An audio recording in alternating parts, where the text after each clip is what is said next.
The family that vacations together stays together. At least, that was the plan. Except now, the dastardly desk clerk is saying he can't confirm your connecting rooms. Wait, what? That's right, ma'am. You have rooms 201 and 709. No, we cannot be 5 floors away from our kids. The doors have double locks. They'll be fine. When you want connecting rooms confirmed before you arrive, it matters where you stay. Welcome to Hilton. I see your connecting rooms are already confirmed.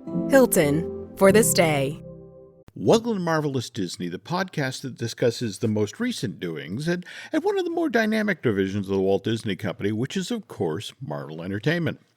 This is entertainment writer Jim Hill, and my co-host, the amazing Aaron Adams, and I are recording this week's episode on Thursday, February 9th, 2022. And the big news really came out of the Disney quarterly earnings call yesterday. You were mentioning some reductions in cost of the studio? Yeah, they're trying to find a way to make Disney Plus profitable instead of a little debt pit or money pit.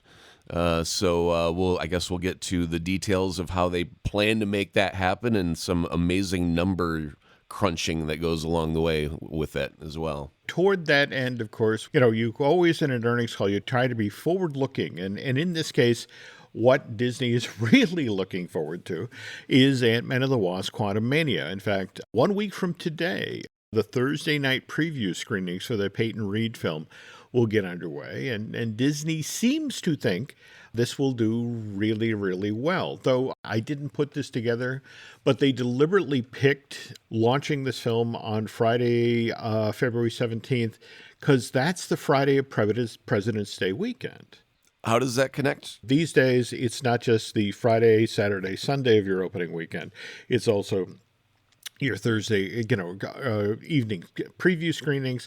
But in the case of a long weekend with people home on Mondays, that translates into, another weekend a day, so to speak, to go to the theater. There we go. Okay. I thought they were going to tie in a mattress sale to it when you're going with the President's Day. No, that's you got bed bugs. Ant-Man can help. No, that's only for the Eternals. Oh, I see. Well, sometimes you need to lay down for a while. And I didn't know the Eternals was to imply the length of the film as well. Yes, all right. I'm sorry. We're unnecessarily mean to that Chloe Zhao movie. Okay, circling back to the box office or projected box office for Ant-Man 3. Right now, it's somewhere between 96 million and 131 million, with seemingly the sweet spot of we think what's going to happen for this date is 120 million opening weekend, and that's just in North America, by the way. Now, to put that in perspective, Avengers Endgame, back when it was released at theaters back in April of 2019, it made 140 to 150 million on its first day, Aaron. So, just right up front, nobody's expecting Endgame numbers with this, but they're predicting they'll get a nice, solid launch for Phase 5. I would think so, just the fact that, this is our first real look at Kang, the proper villain, not He Who Remains or any other variant. I'm sure we might get some other variants along the way, but this is our real first look at Kang. So that right there is going to sell some tickets, I think. They had the LA premiere, and a lot of folks are still under embargo in regard to this Peyton Reed film. But everybody who came out on social media to try to sum up just kept circling back to the fact oh my God, Jonathan Majors is just amazing as Kang the Conqueror. That, everybody is just, he did great with the screen time he had. Everyone's excited to see where this character goes further in the MCU. So that's not spoilery, right? No, I think that's very basic. But, okay. I'm also a nerd who gets inundated with information on a continuous basis. So things I take as just common fact. A lot of people are like, really? I didn't know that was a thing. And I go, oops, sorry. There we go. Now, we were just talking about the LA premiere, which, by the way, was held at the Fox Westwood Village, not the El Cap. So I apologize if I early suggested that, Disney was going to go with the El Capitan for Ant-Man 3. But Mr. Feige was on the red carpet. and got asked, you said that Phase 4 was very much about introductions. We got to meet a lot of new characters. We've got a lot of new heroes like America Chavez. We've got Shang-Chi.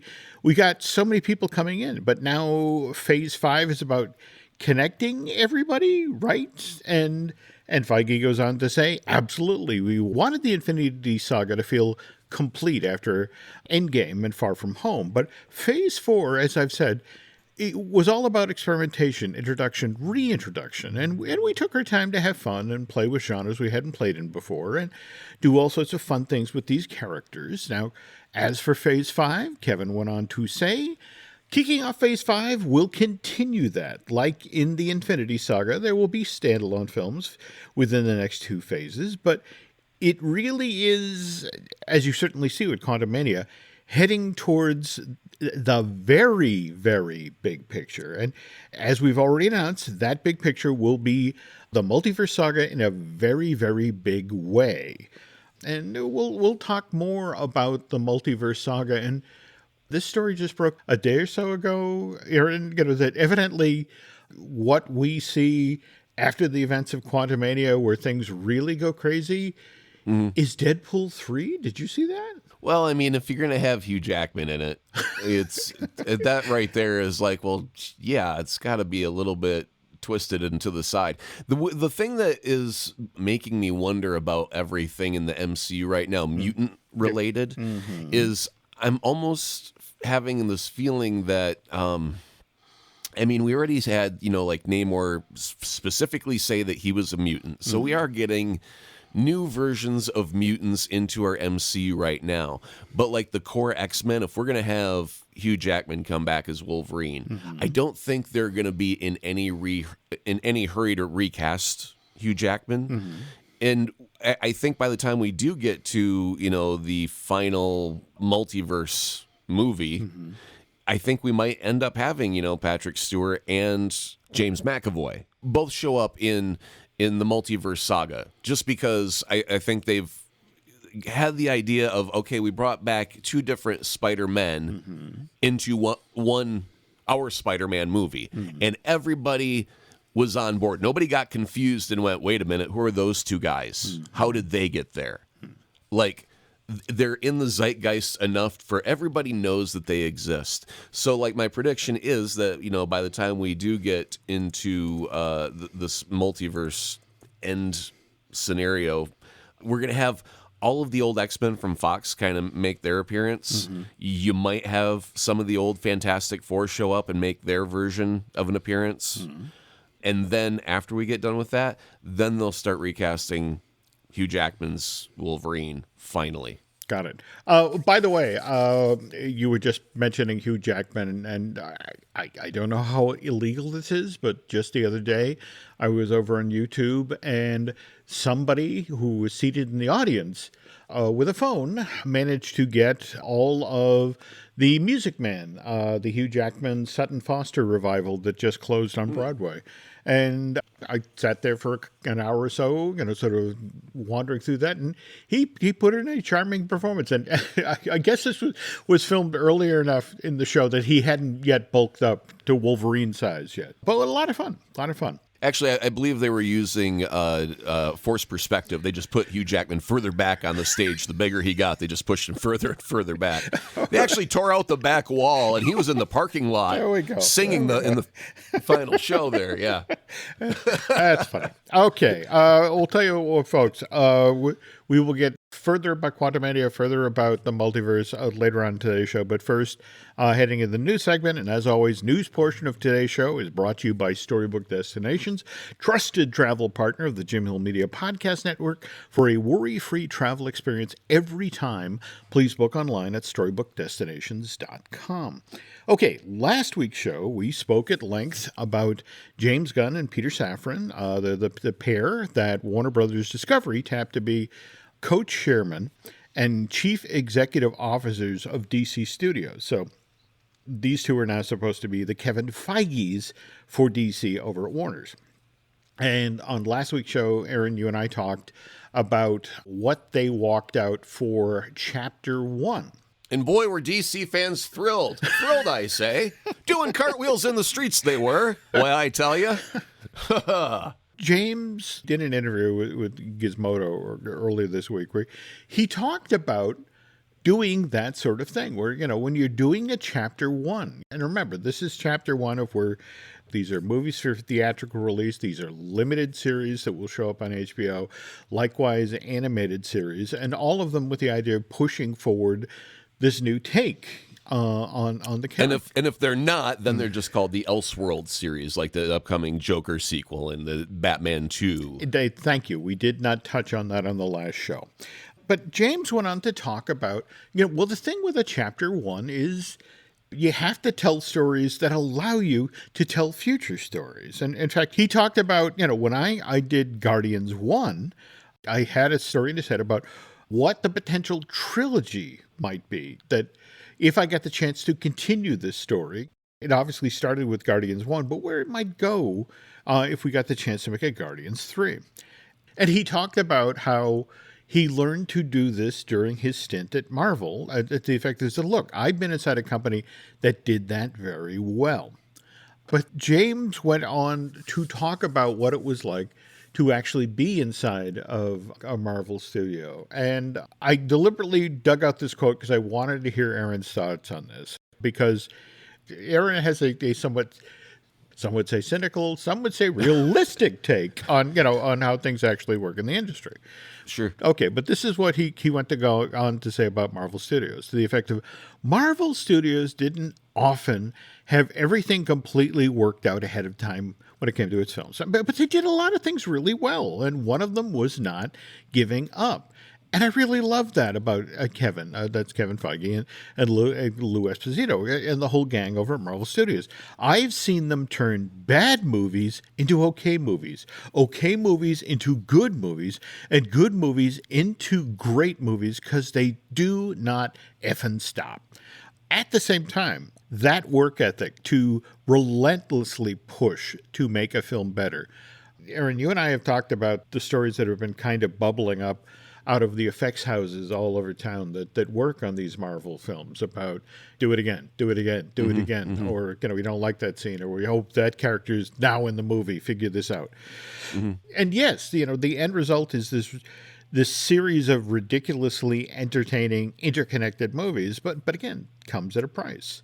James goes on to say when it comes to Marvel Studios senior management, it's like, and that, what they will do to get an MCU movie across the finish line in the best possible shape that film can be in, so that they give it whatever it needs to be as good as it can possibly be till the 11th hour. And they'll be editing till the day before the premiere. It's a lot. And then James Gunn goes on to say, it's too much. So, what do you say about all that? Well, it's honest. I think he's not besmirching anybody's good name in any of these comments, right? I don't think anybody at Marvel would disagree with anything he said. Nope. So, I think there's a fair amount of honesty in it, but it's also kind of gives you a glimpse at what his mentality is going to be, is that I don't know all the answers. As a storyteller, I'm going to rely on other people to write most of these stories, and there's going to be key points where they're going to have to kind of link together a little bit. But in the moment, you have to focus on that one story, and you have to do that one story service. And if you see along the way that it's not as great as it could be, then you keep working on it until it is great. And that's kind of the thing where, James Gunn is doing the creative, whereas his counterpart is handling the money. So what he needs to have is a very good relationship to where he can turn to the desk across the way and go, I need another $7 million to make this shit work. They're like, oh yeah, this is not doing well, and then be able to get that money, because if they get cut off financially, then you're stuck with like a grenade with the pin that's been pulled, right? You're just waiting for it to go off and do damage to everybody who's standing close by. So I think that it's kind of a healthy mentality of if you're going to be in this business, if you're building this giant universe, every link in the chain has to be a strong link if they're all going to be connected, and you can't cheapen out just because Shazam is not your favorite character. It's not Superman, And so everything's got to be given its due. I think it's a healthy statement, and it's a good mindset for where he's going creatively. You have to understand, this is a guy who's got a brand new slate of films he's trying to get made, likewise limited series. So that means that he's got to reach out to these very same effects houses that are doing this stuff for Marvel. And these guys are, if the stories are true, flat out, they're doing everything they can to meet the Marvel deadlines and get quality stuff out the door. And if read in the proper way, you know, what Gunn's putting out there is, look, I understand how tough this is and, you know, how pressure it is, but we're not going to be like Marvel. You know, we're not going to be that crazy company. And, you know, with the notion of, I think there's a number of people who run effects houses in town who are like, would love to hear this.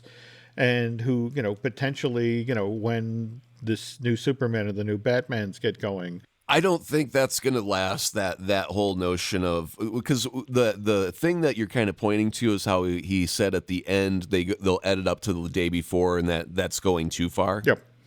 I don't think that's going to last for a second. Because first off, we're in a digital world, right? Yeah. I can have a client call me. What used to take me hours to do, I can have a client call me and go, hey, change that. And within seconds, I can digitally zip a thing out and replace it with the most minimal of effort and have a full revision that sounds just as glorious as the first take back in their inbox in under 5 minutes, right? You can do that with video as well. And if you get a last minute idea and it's, and I am Iron Man, snap. Oh, you know that James Gunn is going to be having everybody on the phone going, back in the studio. We need to get this one last shot. I know we release tomorrow, but we just had an I am Iron Man moment, and I need him back on set. Now get him on set. It'll only take a minute. Okay, so right, so, that's really, he's got good intentions. Oh, no, You're right. No doubt. He's got a goal, but it's not going to last when the reality hits the fan. What is the rock lyric I'm thinking of here? Meet the new boss, same as the old boss. It's the old boss. Yeah. That's about it. Well, okay. Well, James tried. I mean, it's kind of like that. Let me send over the muffin basket and the flowers before I start asking for impossible things. Now, it'll be one of those things where he'll just go, just give me the footage. I'll do it myself, you bastard. Right. How many union rules am I breaking by being the editor? Right? That's the question he's got to ask in that moment. But he's like, it'll take 5 minutes. You just shut up. Nobody will say anything, and it'll be fine. Well, you know, it's so interesting you say this, because, again, people saying the quiet part out loud, basically. Because what's kind of interesting is Paul Rudd on the red carpet for Ant-Man and the Wasp: Quantumania also kind of did the same thing. You know, that he was talking about the fact he's a 53-year-old man who has to get into the Ant-Man suit, who has to be camera ready. And he found out this time around that it was so much harder to get in shape for Quantumania.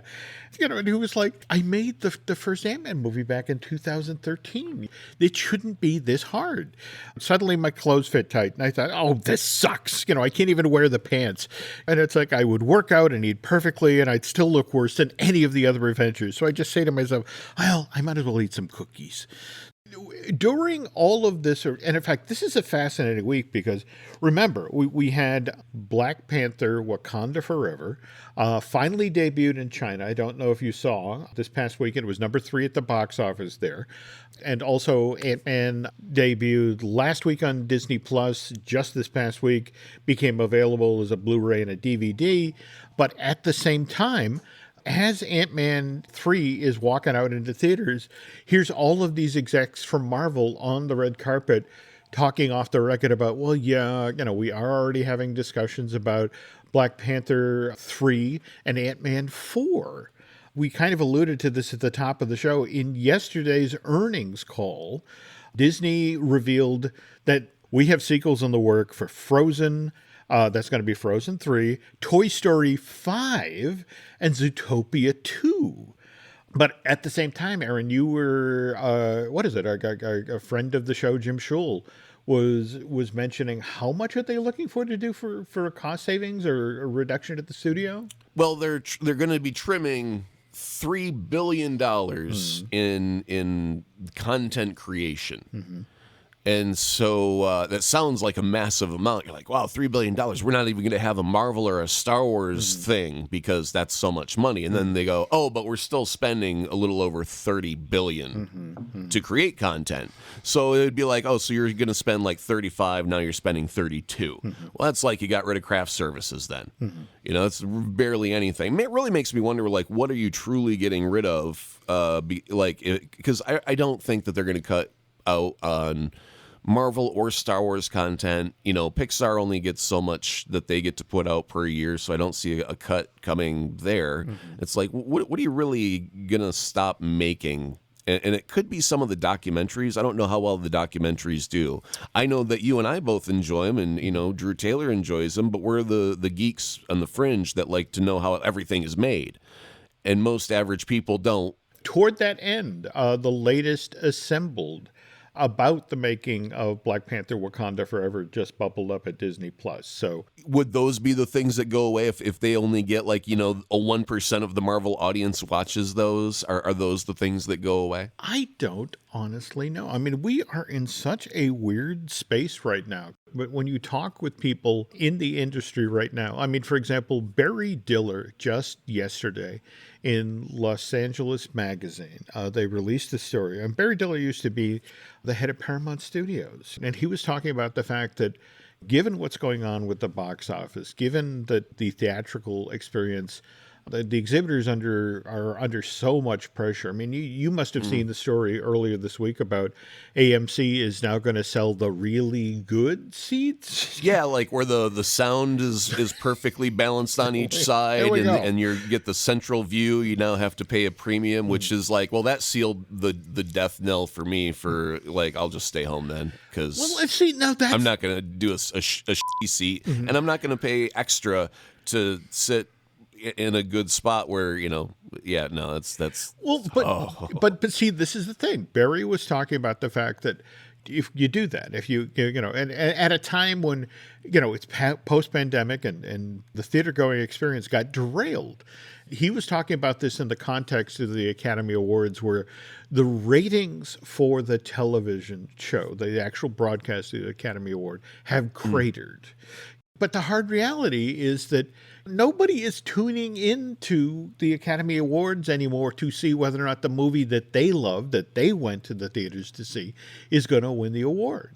People have been untrained or retrained to not go to movies. You know, it was like forbidden for so long, you just couldn't. Then everybody started throwing everything at streaming. We started to get movies right away as streaming content. And we're like, oh, great. Now we don't have to go to the movies because the content's just here. And now they've got to retrain us once again to go, like Black Panther was a pretty good example where they didn't go straight to Disney Plus with it. They waited, what is it, from November to February? So, you know, like almost 3 months? I want to say closer to 2.5, because I think it was released in December. But no, wait a minute. You're right. They did release it in November, because think about it.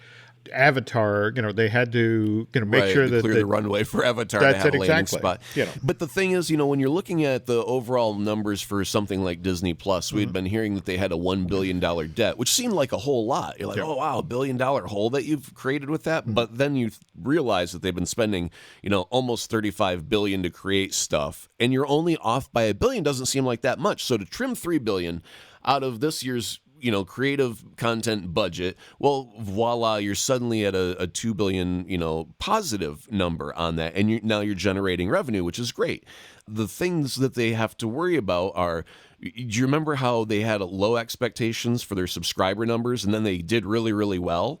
Well, now they've kind of hit a ceiling where, you know, you're not getting as many new subscribers, so you're not making new money.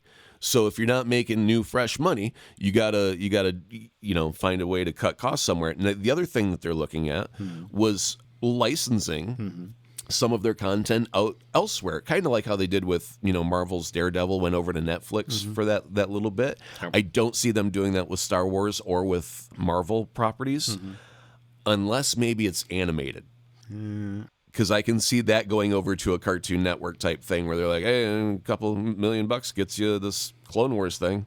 Speaking of which, animated things that when we get back from this break, we're going to talk about what just happened with Hitmonkey, which is kind of fascinating.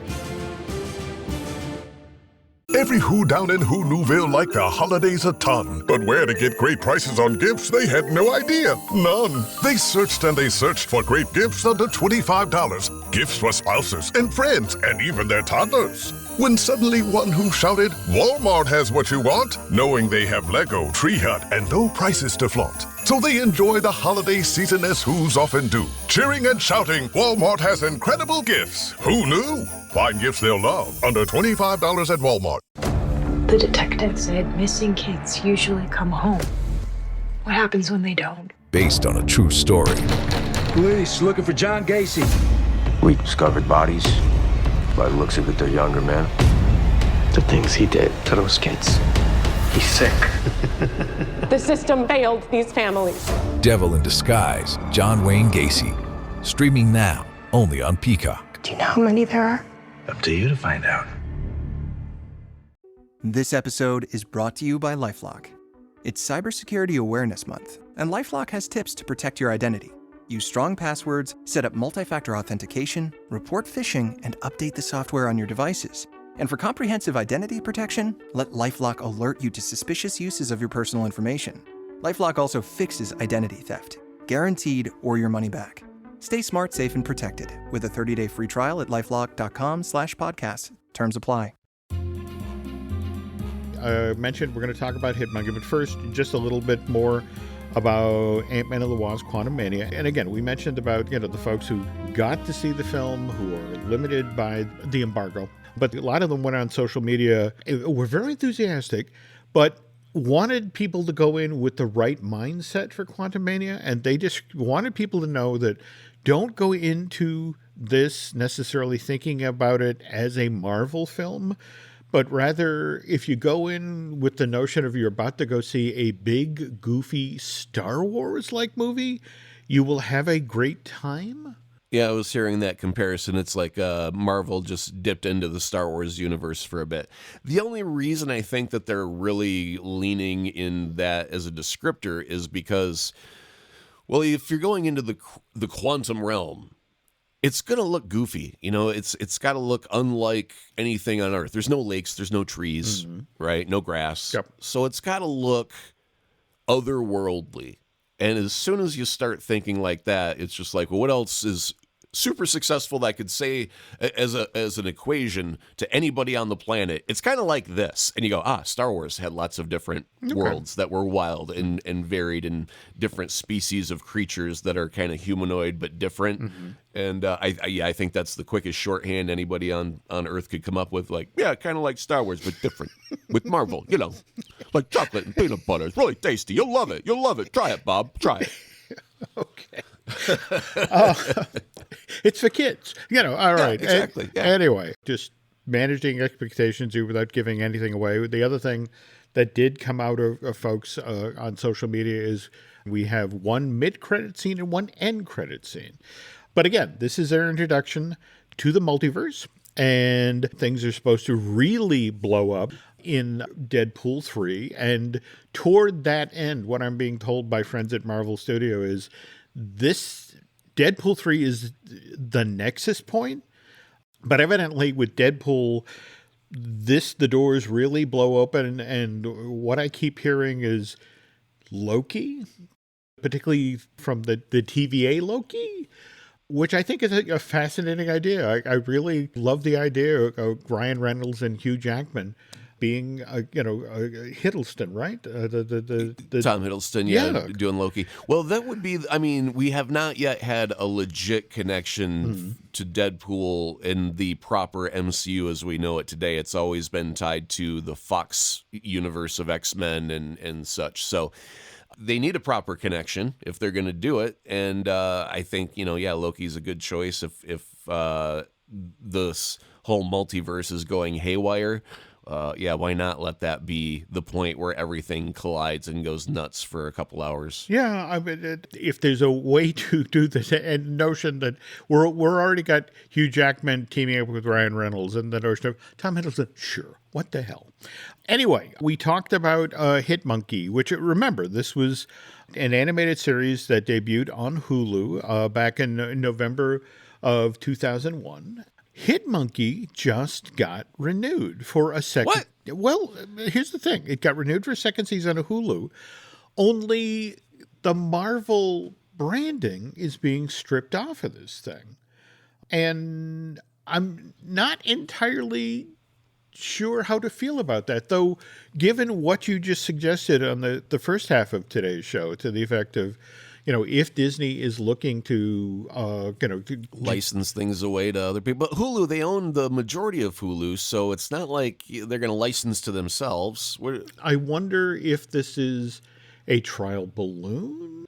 Well, I kind of think just that Hit Monkey is its own little world unto itself, and Marvel just doesn't want anyone going, hey, is this connected to the MCU? When's Hit Monkey going to show up in live action? They just don't want to deal with that. Just let it be its own thing, and not necessarily, if we don't put our name on it, people won't ask that question, and it will just be its own thing by nature.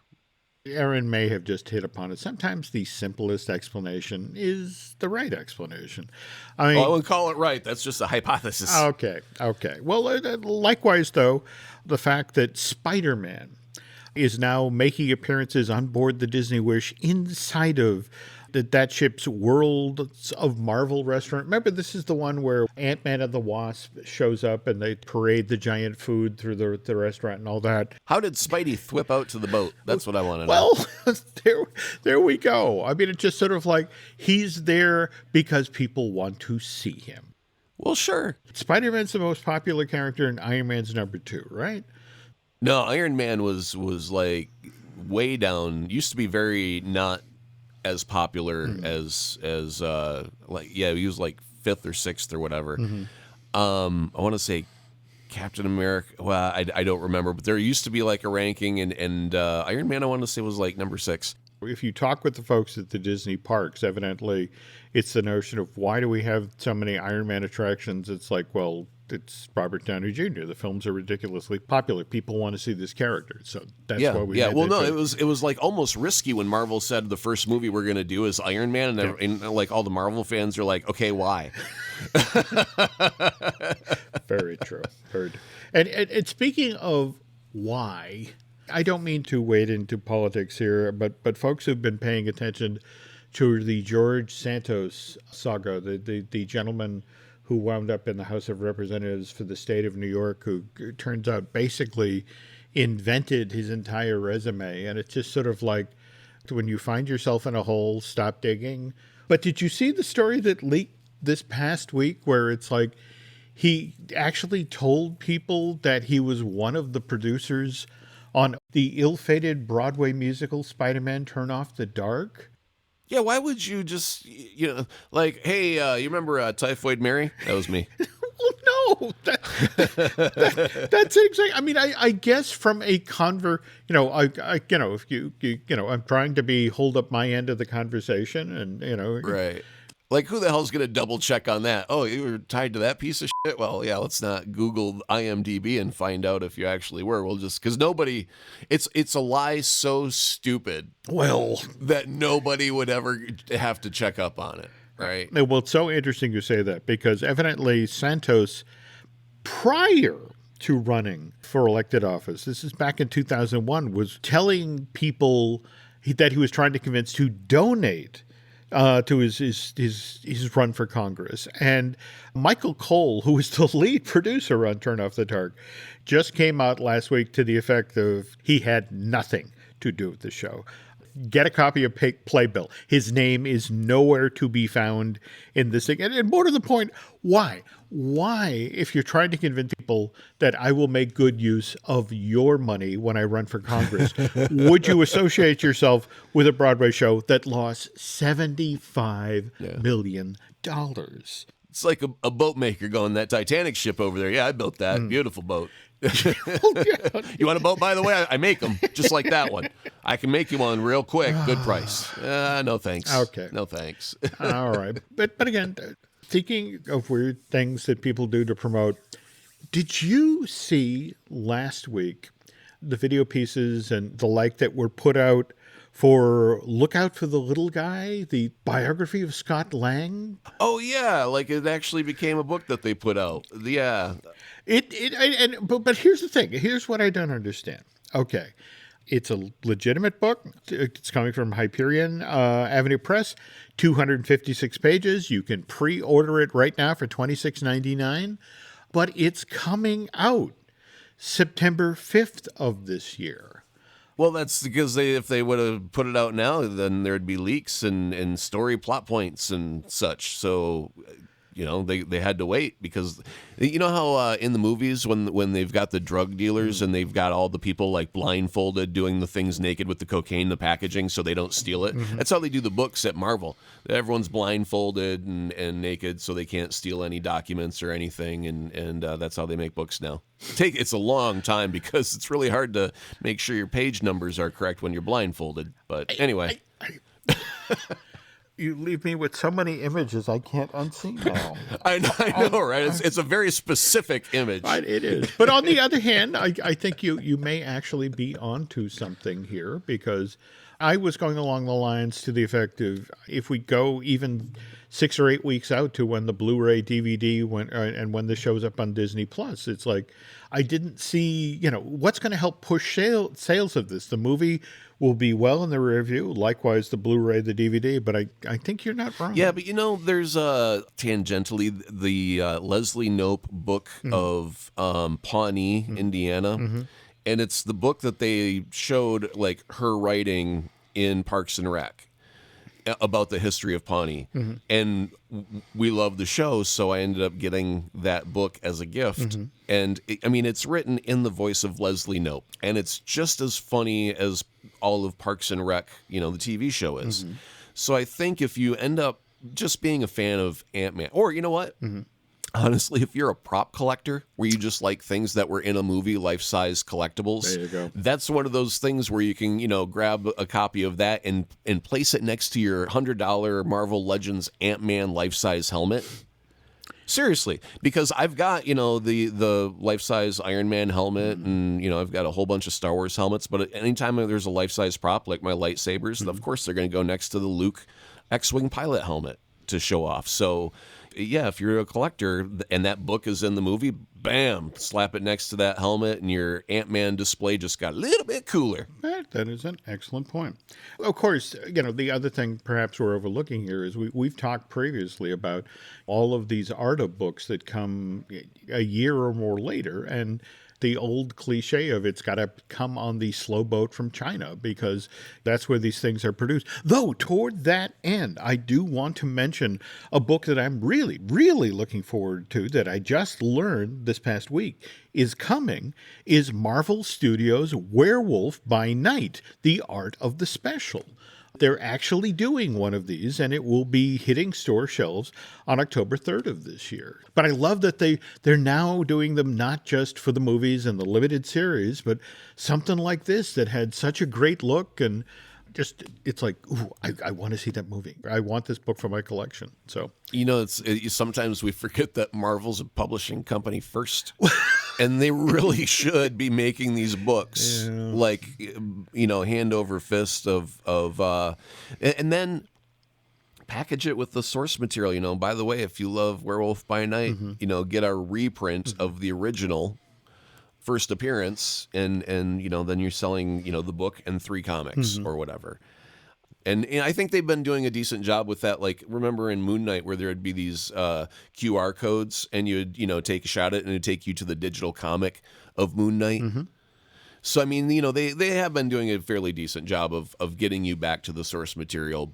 But the books, the behind the scenes, their publishing company, they really should have that in the bag, right? This is an excellent point.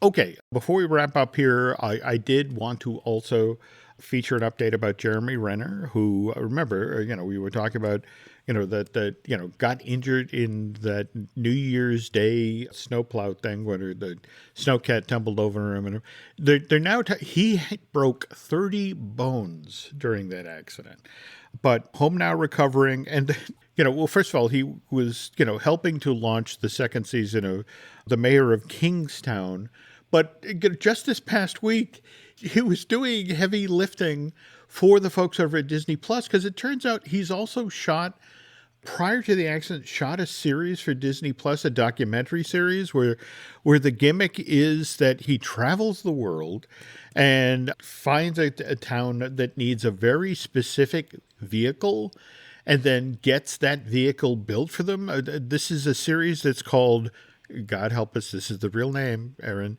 Renovations. And the first episode for season 2 will be like, can you build me a little scooter so I can get to the second location, please? Well, yes. But the interesting thing is that he was helping out the folks at Disney Plus to the effect of, oh, no, we filmed all these episodes, they're editing them, people are still going to get this show. This is still coming.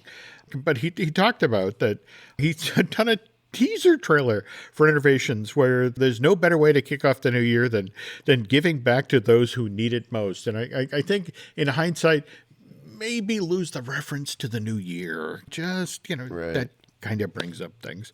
And before we head out the door, we were just talking about Disney Plus, and they were crowing about what just happened with Black Panther Wakanda Forever, which, remember, just last week became available for viewing on the subscription streaming service. And they just announced that the first 5 days that Ryan Coogler film premiered over on Disney Plus, it became the top viewed movie premiere. I'm working on getting how many minutes that involves, because I think you were talking about this on the last show, Aaron. It's not how many viewings, it's how long people actually sat there and watched the thing. So, and that is also a fairly long movie. Mm-hmm. It is. How is it compared to Eternals? That's got to be. Was Eternals over 3 hours?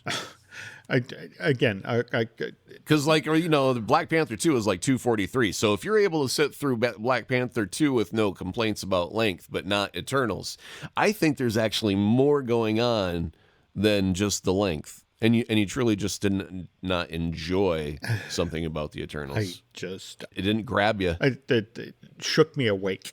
I don't know. It just there's the actual physical length of the movie and how long it felt.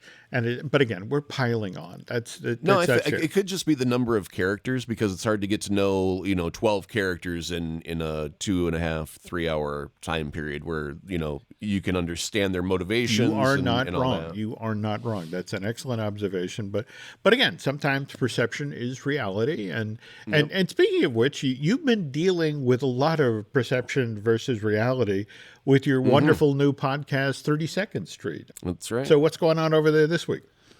This week is our Red Rum episode. Danny isn't here, Mrs. Torrance. It's spooky. We chase Danny through a hedge maze. No, it's not. Okay. It is the Red Rum episode. It's why does the color red make you hungry? What? It does? Really? Honestly, I guess. And if you look at some fast food signs, try and find one that doesn't have the color red in it.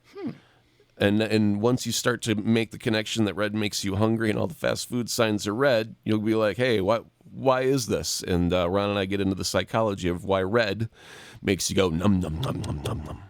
Okay. This is why 32nd Street is quickly becoming must listen to. So do go check that out, folks. Likewise, Aaron periodically puts up some fun stuff on social media. Can you tell folks where they can find you there?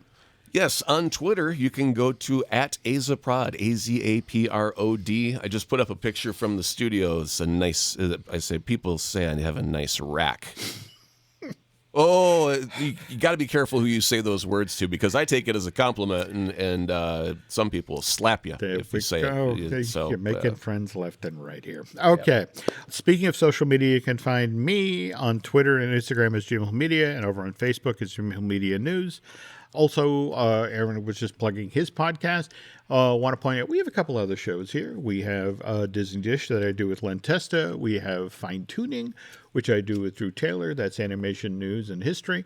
We have Looking at Lucasfilm, which I do with Brian Gahn. Beyond that, if you could do Aaron and I a favor, if you could head over to Apple Podcasts and rate and recommend, well, again, not just this show you're listening to right now, Marvelous Disney, but also 32nd Street. That'd be really helpful. If you want to head over to Bandcamp and subscribe, that would be helpful. And I guess for now, that's going to do it for this week's Marvelous Disney. So on behalf of Aaron Adams, thanks folks for listening, and we will be back soon.